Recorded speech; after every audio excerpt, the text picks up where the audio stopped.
Yes, हो गया. Attention, look on the board. Come in the class by mind. B state. Today our topic is C circuit. पिछले lecture से ही हम लोग पढ़ रहे हैं ACC, अल्टरनेटिंग करंट सर्किट. इसके 6 टाइप्स बताए गए थे. पहला था हमारा R सर्किट, दूसरा L सर्किट. अब हम लोग तीसरा पढ़ने जा रहे हैं C सर्किट. L सर्किट में कॉइल्स लगे होते थे, R सर्किट में रेजिस्टर, और C सर्किट C4 यहाँ पे कंडेंसर और कैपेसिटर. एक ऐसा ACC जिसमें सिर्फ कैपेसिटर या कंडेंसर लगे होते हैं, उसी का नाम होता है C सर्किट. तो डिफिनीशन इसका यही होगा, a such type of ACC which contain only capacitor. इसका नाम होगा इसका C circuit.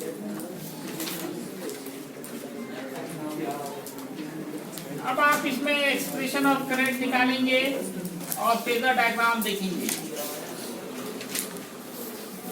Expression of electric current.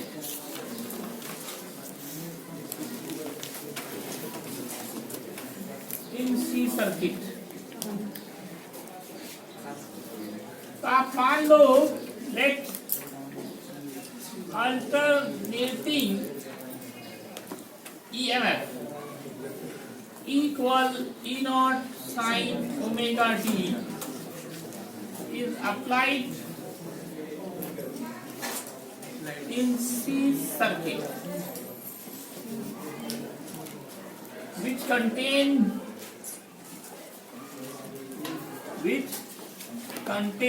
a capacitor of capacitance C. तो C का फॉर्मूला याद कीजिए. C बराबर था Q बाई V. Q बराबर क्या होगा? और V को हम E लिखते हैं. E को E not sine omega t लिखते हैं. इसको एक इक्वेशन माना जाए. अब आप करंट की बात करें, I का फॉर्मूला होता है dQ बाई dt. Q के जगह पे मान आप पुट करें C E not sine omega t. अब बताइए डिफरेंशिएशन किसका होगा? E नॉट C बार होगा साइन ओमेगा t का ओमेगा कॉस ओमेगा t. तो I का फॉर्मूला आया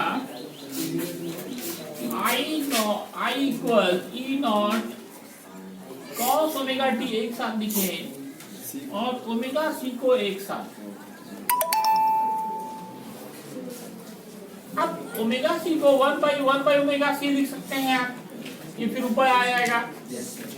तो 1 by omega C, here 1 by omega P is resistance of C circuit. इसका नाम है which is called capacitive reactor. Capacitive reactor. It is denoted by Xc. Denoted by Xc. Xc का formula 1 by omega C. एक और important question मिला. Omega 2 pi N लिख करके ये फॉर्मूला इस फॉर्म में ज्यादा फेमस है. 1 by 2 pi N C. N for frequency and C for capacity या कैपेसिटेंस या इलेक्ट्रिकल कैपेसिटी. तो अब आप इस इक्वेशन को मान लें सेकेंड, इसको मान लें third. From second and third क्या लिख सकते हैं? I अपनी जगह पे रहा E not cos omega T अपनी जगह रहा और यहाँ लिख देंगे एक्स। अब मैक्सिमम करंट की बात करेंगे, और मैक्सिमम करंट इसको आई नॉट लिखते हैं, इसके लिए कॉस का मान मैक्सिमम होगा, कॉस का मैक्सिमम मान 1 होता है, आई नॉट हो जाएगा ई नॉट बाई एक्स। इसको मानिए 4, इसको 5, from 4th and 5th I equal आया आपका I not cos omega T, और कॉस ओमेगा टी का वो हम लिख सकते हैं sine 90 plus omega T. Sine 90 plus theta cos theta होता है। अब इसको अरेंज कीजिए, ओमेगा टी को पहले और 90 को बाद में लिखिए। ये फाइनल इक्वेशन आपका हो गया, I equal I not sine omega T plus 90। अब हम लोगों को फेजर डायग्राम चाहिए, phasor diagram of C circuit.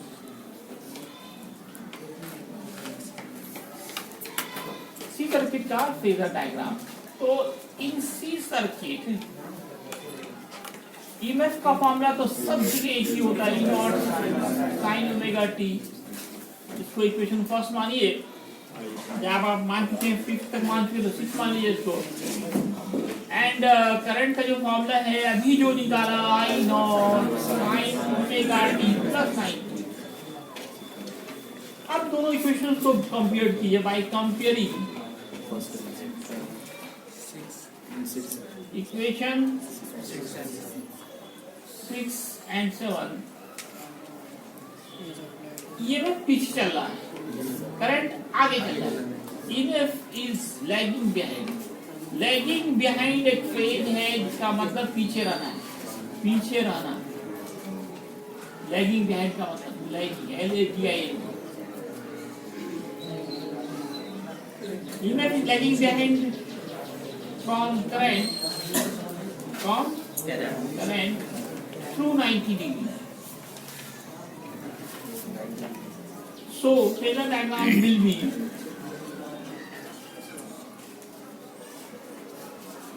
Phasor diagram में आपने क्या पढ़ा है, करंट को हमेशा positive direction of X axis ही लेना है। करंट को हमेशा एक्स के तरफ, और ये 90 डिग्री पीछे है तो आपको नीचे दिखाना पड़ेगा। वाई एक्सिस के निगेटिव डायरेक्शन में जाएगा EMF E not sine omega T. इसको आप ई सी लिख सकते हैं, C EMF of C circuit. C circuit है तो सी लगा दीजिए, एल सर्किट है तो एल लगा दीजिए, आर सर्किट है तो आर लगा दीजिए, तो कंफ्यूजन आपका दूर हो जाएगा। इसमें ईएमएफ पीछे है 90 डिग्री, इसलिए हम लोग ईएमएफ को नीचे दिखाएंगे, और करंट का तो हमेशा फिक्स रखना है, positive direction of x. Okay, ठीक है, लिखा जाए। हम लोग नेक्स्ट सर्किट, फोर्थ सर्किट जो है एसीसी का एलआर सर्किट दिखाया गया था। नाम से पता चल रहा है डिफिनीशन। अब हम लोग कंबाइन कर रहे हैं, यहाँ पे कॉइल को और रजिस्टर को दोनों को एक साथ सीरीज ऑर्डर में अरेंज करो, उसी का नाम हो जाएगा एलआर सर्किट। इसमें फेजर डायग्राम पहले बनेगा और करंट बाद में बनेगा। फेजर डायग्राम कैसे बनाएंगे, एल सर्किट और आर सर्किट के फेजर डायग्राम को कंबाइन करेंगे। आप याद कीजिए, आर सर्किट में जो ईएमएफ का डायरेक्शन था वो एक्स एक्सिस, और एल सर्किट में वाई एक्सिस के तरफ था। ठीक है, अब इस दोनों से पैरेललोग्राम बनाएंगे, उसका जो डायगोनल होगा वही नेट या अप्लाइड टोटल अप्लाइड ईएमएफ को रिप्रेजेंट करेगा। अब ये ई है, ये ईएल है, ये आर है। ई का फॉर्मूला, ये राइट एंगल ट्रायंगल बन रहा है, ई का फॉर्मूला लिख सकते हैं E R square plus E L square. E R को आई आर और ई एल को आई एक्स एल लिखेंगे। तो ऐसे कंडीशंस में ई का फॉर्मूला होगा, आई कॉमन निकालते हैं हम लोग, दोनों में आई है, बचेगा R square plus X L square. इसको एक इक्वेशन मान लिया जाए। अब ओम्स लॉ से देखें, ई बराबर आई आर, ये पूरा का पूरा क्या हो गया, आर हो गया, हम कह सकते हैं कि here root under r square plus xl square is total resistance of LR circuit. LR circuit जिसका नाम है impedance, which is called impedance. Impedance Hindi में प्रतिबाधा कहते हैं, प्रतिबाधा। रेजिस्टेंस क्या होता है? प्रतिबाधा ही होता है। इम्पीडेंस को Z से डिनोट करते हैं। इम्पीडेंस क्या है? Total resistance of combined circuit. अब जो भी कंबाइंड सर्किट आएगा, इसके बाद हम लोग CR पढ़ेंगे, फिर LCR पढ़ेंगे। किसी भी कंबाइंड सर्किट का नेट रेजिस्टेंस, टोटल रेजिस्टेंस ही इम्पीडेंस कहलाता है।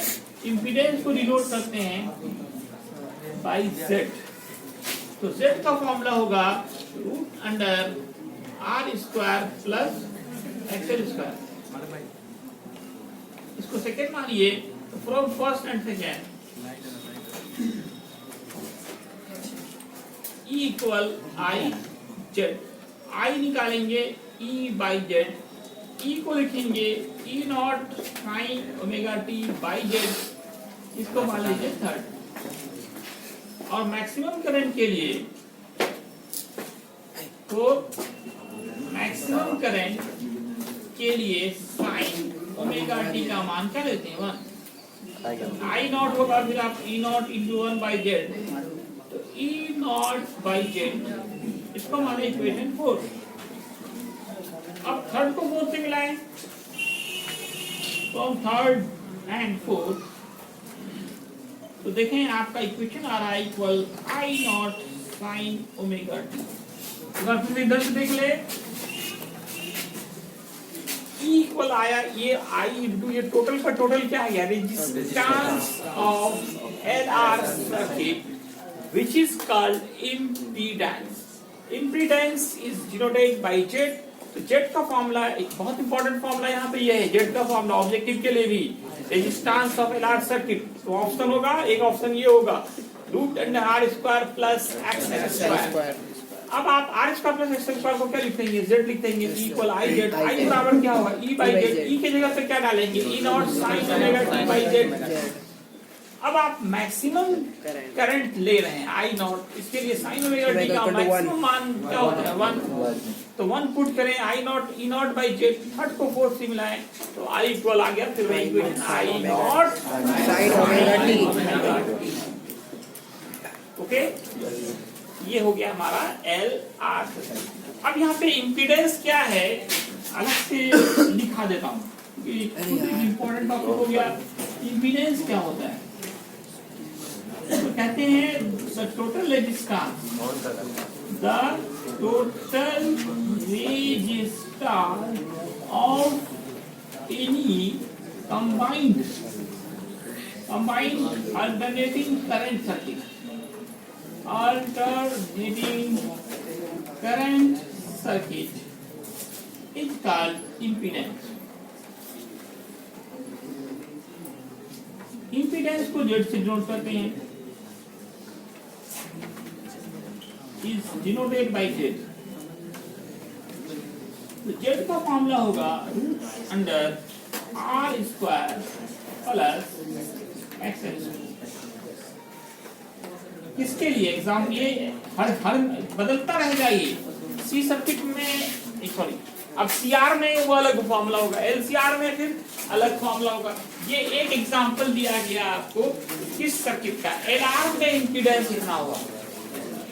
ये जो जेड का मान है किसके लिए है? ये एलआर। सीआर में फॉर्मूला फिर चेंज होगा, एलसीआर में भी चेंज हो जाएगा। चलो इसको यहाँ पे लिखते ही नहीं है, इसका ऐसा यूनिट बोलो, ऐसा यूनिट ऑफ इम्पीडेंस कितना देर लगेगा? जब ये रेजिस्टेंस है तो क्या होगा? डायमेंशन बताया जाएगा।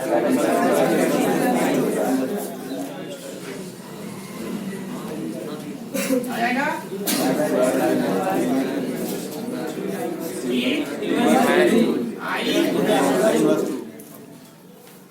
ओके, कोई प्रॉब्लम?